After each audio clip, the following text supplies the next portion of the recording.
ओडिशा के पुरी से कुछ दूरी पर बसा था एक छोटा सा गांव, ब्रह्मगिरी। गांव के बाहर कच्ची सड़क के किनारे एक पुराना लकड़ी का ठेला लगा रहता था, जिस पर मिट्टी से लिखा था प्रसाद समोसा भंडार। ये ठेला चलाती थी मालती, जो अपनी बेटी काव्या के साथ वहीं पास की झोपड़ी में रहती थी। मालती का पति कई साल पहले बीमारी में चल बसा था। उसके बाद से वही ठेला उनके जीवन का सहारा बन गया था। पति जब जिंदा था तब लोग दूर दूर से उसके बनाए समोसे खाने आते थे। कहा जाता था कि उसके हाथों में अलग ही स्वाद था। लेकिन उसके जाने के बाद सब कुछ बदल गया। रेसिपी वही थी, कढ़ाई वही थी, तेल भी वही रहता था, पर स्वाद नहीं रहा। लोग समोसा लेते, खाते और फिर कभी लौट कर नहीं आते। दिन भर मेहनत के बाद भी मुश्किल से घर का चूल्हा जल पाता था। एक रात मालती ने बेटी को सुलाकर भगवान जगन्नाथ की छोटी सी तस्वीर के सामने दिया जलाया और मन ही मन बोली, प्रभु, मैं आपसे धन नहीं मांगती, बस इतना दे दीजिए कि मेरी बेटी भूखी न सोए। अगली सुबह काव्या जल्दी उठ गई। उसे बाजार से हरी मिर्च और धनिया लाना था ताकि चटनी बनाई जा सके।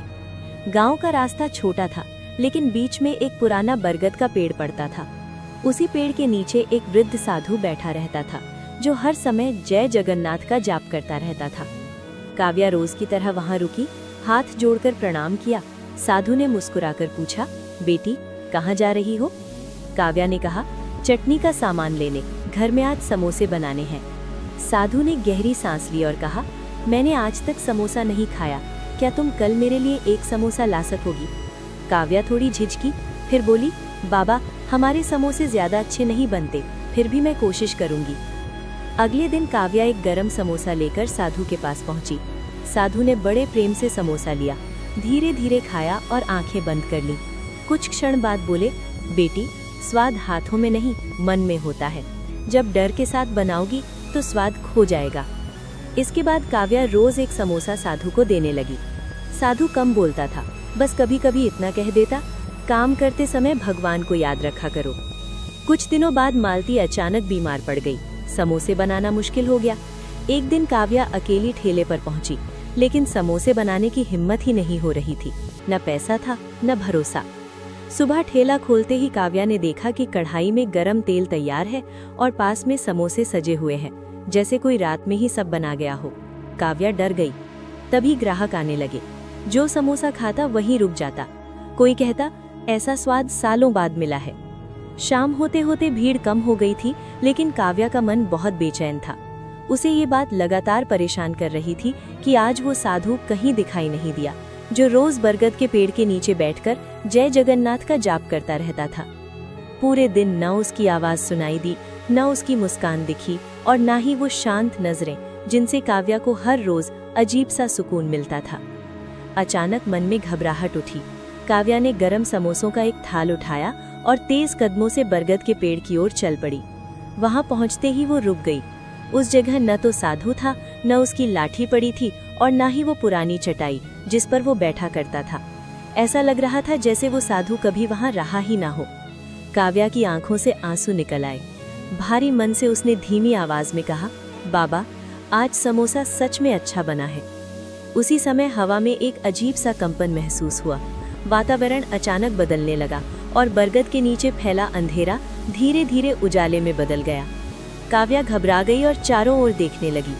उस उजाले के बीच उसे साफ दिखाई दिया कि साधु का शरीर धीरे धीरे प्रकाश में बदल रहा है। कुछ ही पलों में वहां साधु की जगह साक्षात भगवान जगन्नाथ अपने दिव्य स्वरूप में खड़े थे। ये दृश्य देखते ही काव्या भय और भक्ति से कांप उठी और जमीन पर गिर पड़ी। उसकी आंखों से आंसू लगातार बह रहे थे।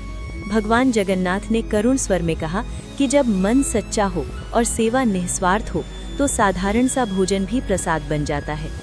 उसी क्षण काव्या को सब समझ में आ गया कि वो साधु कोई सामान्य व्यक्ति नहीं था, बल्कि स्वयं भगवान जगन्नाथ थे।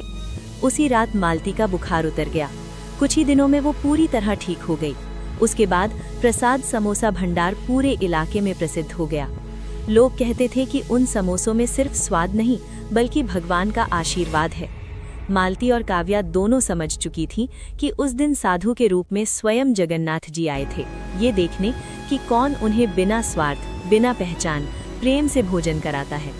आज भी ब्रह्मगिरी गांव में लोग कहते हैं, जिस दिन जगन्नाथ जी खुद समोसे खाने आए, उसी दिन एक गरीब का भाग्य बदल गया। मित्रों, ये कहानी हमें यही सिखाती है कि भगवान को दिखावे की नहीं, सच्चे भाव और निस्वार्थ सेवा की आवश्यकता है। जो भक्त मन से कर्म करता है, भगवान आज भी उसकी परीक्षा लेते हैं और सही समय पर उसे अपना आशीर्वाद देते हैं। अगर इस कहानी ने आपके दिल को छुआ हो और आपको ये महसूस हुआ हो कि ईश्वर आज भी अपने भक्तों के साथ है, तो चैनल को सब्सक्राइब जरूर कीजिए। वीडियो अच्छा लगा हो तो लाइक करें और इसे अपने अपनों के साथ साझा करें, ताकि भक्ति और विश्वास का ये संदेश और लोगों तक पहुंच सके। कमेंट में जय जगन्नाथ अवश्य लिखें।